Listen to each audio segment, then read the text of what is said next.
Hi friends, మీ ఖాళీ plastic bottle డస్ట్బిన్లో వేసిన తర్వాత అది ఏమవుతుంది అని మీరు ఎప్పుడైనా ఆలోచించారా? మీరు సులువుగా ఖాళీ బాటిల్ని ఒక్కోసారి డస్ట్బిన్లో లేదా రోడ్డుపై వేసేస్తూ ఉంటారు. కానీ ఎప్పటి నుండైతే ప్లాస్టిక్ వాడకంలోకి వచ్చిందో అప్పటి నుండి వీటిని ఇలా పారేస్తూ ఉంటే ఈ ప్రపంచం మొత్తం ఎప్పుడో ప్లాస్టిక్ మయమయ్యేది. ఇవి రీసైకిల్ అవుతాయని, తిరిగి మళ్ళీ వాడకంలోకి తీసుకొస్తారని మాకు తెలుసు అని మీలో కొంతమంది అనుకుంటూ ఉన్నారు.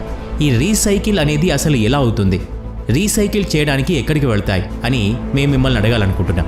ఎందుకంటే ఈ చెత్తను తిరిగి వస్తువుగా మార్చడం అంత సులభమైన పనేం కాదు. కొన్ని సంవత్సరాల క్రితం ఈ చెత్త రీసైకిల్ అవ్వడానికి ఎక్కడికి వెళ్ళింది, ఇలా $100 బిలియన్ రీసైకిల్ ఇండస్ట్రీ నాశనమైంది అనే విషయాల్ని మీకు చెప్పబోతున్నాం. అందుకని ఈ వీడియోని చివరిదాకా చూడండి. మరికెందుకు ఆలస్యం, let's start our today's episode. మీకు ఏ చెత్తను పడేస్తారు, ఏ చెత్తను రీసైకిల్ చేస్తారు అనే విషయం తెలుసా? రీసైకిల్ అనేది ఆ చెత్తకు వాడిన మెటీరియల్ మీద ఆధారపడి ఉంటుందని అనుకుంటున్నారు. కానీ అది నిజం కాదు. రీసైకిల్ అనేది డబ్బు మీద ఆధారపడి ఉంటుంది. అంటే ఏ వస్తువును రీసైకిల్ చేస్తే ఎక్కువ లాభం వస్తుందో దాన్ని మాత్రమే ఆ కేటగిరీలో ఉంచుతారు. దాని మీద ఈ 3 బాణాల గుర్తును వేసి మీరు చింతించకుండా చెత్త చేయండి అని, మేము దీన్ని తిరిగి రీసైకిల్ చేస్తామని చూపిస్తారు. కానీ ప్రశ్న ఏంటంటే దీనిని ఇలా ఎవరు తయారు చేశారు? ఇక్కడ జ్యూస్, కూల్ డ్రింక్ తయారు చేసేవారు ఈ చెత్తను తీసుకోవడానికి రెడీగా ఉండరు. మరి దీన్ని ఎవరు కొంటారు? దీన్ని మళ్ళీ తిరిగి వస్తువులుగా ఎవరు తయారు చేస్తారు అనేది ప్రశ్న. ఈ ప్రశ్నను దేశాలన్నీ ఒకదాంతో ఒకటి అడిగి అసలు ఈ ప్రపంచ రీసైకిల్ విషయంలో ఎలా ఉంది అని తెలుసుకోవటానికి, రీసైకిల్ విషయంలో 15 సంవత్సరాల ముందు ఈ ప్రపంచం ఎలా ఉందో తెలుసుకోవాలి. పశ్చిమ దేశాల్లో ఈ రీసైకిల్ అనేది 2000 సంవత్సరంలో మొదలైంది. వీళ్ళు చెత్తను వేరువేరు డబ్బాల్లో వేస్తారు. ఏది రీసైకిల్కి వెళ్తుందో ఆ డబ్బాపై మార్క్ చేసి ఉంచుతారు. అన్ని టీవీ యాడ్స్ ప్రకటనల్లో కాగితం ముక్కల్ని అలానే పడేయటం అపరాధంతో సమానమని చూపించసాగారు. ఇలా పోగు చేసిన మొత్తం చెత్తను మెటీరియల్ రికవరీ ఫెసిలిటీ అంటే MRFలో ఒక్క చోటుకి చేరుస్తారు. తర్వాత వీటిని వేర్వేరుగా డివైడ్ చేస్తారు. తర్వాత వీటిని బండిల్స్గా చేసి మొత్తం ప్రపంచంలోని బయ్యర్లకు పంపిస్తారు. ప్రపంచంలోనే చెత్తను కొనే అతిపెద్ద దేశం, దీనికి లక్షలు కోట్ల డాలర్లు ఖర్చు పెడుతున్న దేశం, ఆ దేశం చైనా. ఇది ఈ చెత్తను మొత్తం ప్రపంచం నుండి కొని దాన్ని రీసైకిల్ చేసి మ్యానుఫ్యాక్చరింగ్ బేస్ను బలంగా తయారు చేసుకోవాలని అనుకుంది. అలా జరిగింది కూడా. తక్కువ సమయంలోనే చైనా చూసిన ఆ కళ నిజమైంది. చైనా ఆ సమయంలో ప్రపంచంలోని అతిపెద్ద మ్యానుఫ్యాక్చరింగ్ ఎకానమీగా మార్చుకుంది. దీంతో చైనా 2001లో విశ్వ వ్యాపార సంఘటనలో తన అడుగు వేసింది. చైనా తన వస్తువుల్ని ప్రపంచమంతా అమ్మసాగింది.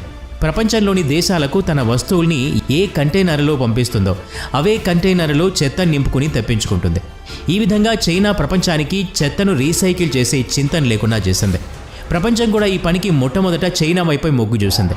చైనా ఈ పనికి తక్కువ డబ్బు తీసుకునేది, సమయం కూడా తక్కువ అయ్యేది. చైనాలో లేబర్ పవర్ ఎంత ఎక్కువ ఉందో దీని ద్వారా మీరు తెలుసుకోవచ్చు. ఎవరికైనా ఏదైనా పనికి తక్కువ ఖర్చు, తక్కువ సమయం పడుతుందంటే వాళ్ళకి అభ్యంతరం ఎందుకుంటుంది?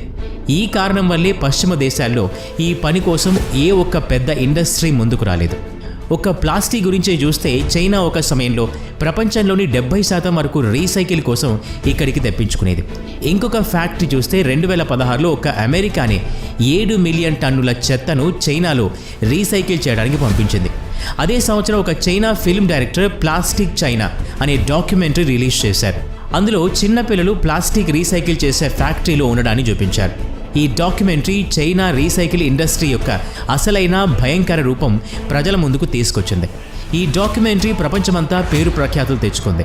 ఈ కారణం వల్ల దీన్ని త్వరగా చైనీస్ ఇంటర్నెట్లో బ్యాన్ చేశారు. దీన్ని బ్యాన్ చేశారు, కానీ అది దేనికోసం తీశారో ఆ పని అయితే పూర్తయింది. నిజం బయటకు వచ్చాక చైనా ప్రజల ఇమేజ్ పాడవసాగింది. ఈ వ్యతిరేకత చూసి అధ్యక్షుడు షీ జిన్పింగ్ ఈ విధమైన రీసైకిల్ విధానానికి వ్యతిరేకంగా అడుగులు తీసుకున్నారు. ఈ కారణం వల్ల చైనా సెప్టెంబర్ 2017లో వరల్డ్ ట్రేడ్ ఆర్గనైజేషన్లో అన్ని దేశాల నుండి వచ్చే 4 రకాల ముఖ్యమైన ప్రొడక్ట్స్ని రీసైకిల్ చేయము అని సూచించింది. అందులో కాటన్, వుడ్, ప్లాస్టిక్, పేపర్లు ఉన్నాయి. దీనికి చైనా ఆపరేషన్ నేషనల్ స్వోర్డ్ అని పేరు పెట్టింది. తమ దేశంలో పూర్తి సెక్యూరిటీ సాయంతో కేవలం చైనా ప్రొడక్ట్స్ మాత్రమే రీసైకిల్ చేయాలని దీని యొక్క ముఖ్య ఉద్దేశం. ఎందుకంటే అక్కడి వాతావరణం, అక్కడి ప్రజలు సురక్షితంగా ఉండాలి అని. ఈ నిర్ణయం ఎంత ఇన్స్టెంట్ అంటే మిగతా దేశాలు ఆశ్చర్యపోయాయి. వీళ్ళు ఏ చెత్తనైతే ప్రతి టన్ను $300లకు అమ్మారో దాని ధర చైనా వెనక్కి వెళ్ళగానే టన్ను ధర $40లకు పడిపోయింది. ఈ తగ్గుదలతో మొత్తం ప్రపంచానికి ఎంత పెద్ద షాక్ తగిలిందో మీరు అంచనా వేయొచ్చు. చైనాకి రీసైకిల్ కోసం వచ్చే ప్రొడక్ట్స్ ఎంత హానికరమైనవి అనే దాని మీద ఆధారపడి తమ దేశంలోకి రానిచ్చేది. అలాగే అవి అక్కడి వాతావరణానికి ఎంతవరకు సురక్షితమైనవి అని కూడా చూసేవారు. అంతేకాకుండా ఏవైనా ప్రొడక్ట్స్ ఇక్కడికి వస్తాయో ఆ ప్రొడక్ట్ చాలా నీట్గా ఉండాలి. ఏదైనా ప్రొడక్ట్ నీట్గా లేకపోతే దాన్ని చైనా తిరిగి పంపించేస్తుంది. దీని ప్రభావంతో మలేషియా, థాయిలాండ్ లాంటి దేశాల్లో రీసైకిల్ అయ్యే చెత్తను నీట్గా చేయడానికి ముందుకొచ్చాయి. అది నీట్గా తయారయ్యాక దాన్ని చైనాకి పంపిస్తారు. ఈ కారణంగా మలేషియా, థాయిలాండ్లోని దేశాల్లోని కోటీశ్వర్లు ఈ చెత్తను నీట్గా చేసే ఇండస్ట్రీస్లో డబ్బు పెట్టడానికి ఇంట్రెస్ట్ చూపిస్తున్నారు. దురదృష్టం ఏంటంటే ఇది సరిపోదు. ఎందుకంటే పశ్చిమ దేశాల అలసత్వం కారణంగా వాళ్ళ దగ్గర ఈ చెత్తను రీసైకిల్ చేసే ప్రాపర్ ఇన్ఫ్రాస్ట్రక్చర్ లేకుండా పోయింది. ఇలాంటి సమయంలో దీని మీద ఫోకస్ పెట్టేవాళ్ళు ఇంకో దాని మీద ఫోకస్ చేశారు. కొన్ని దేశాలు, ఉదాహరణకు కెనడా, ఈ విషయంలో పనిచేసింది.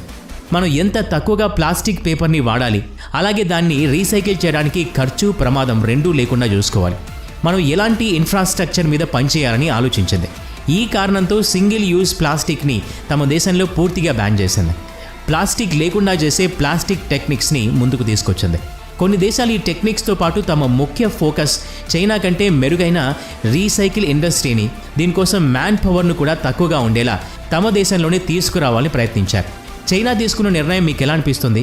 కానీ చైనా తీసుకున్న ఈ నిర్ణయం తర్వాత ప్రపంచం తమ చెత్తతో, తమ దేశం చెత్తతో నిండిపోకుండా ఉండే టెక్నిక్ మీద పనిచేయాలని నిర్ణయించుకుంది. దీని గురించి మీ అభిప్రాయం కామెంట్ చేసి చెప్పండి.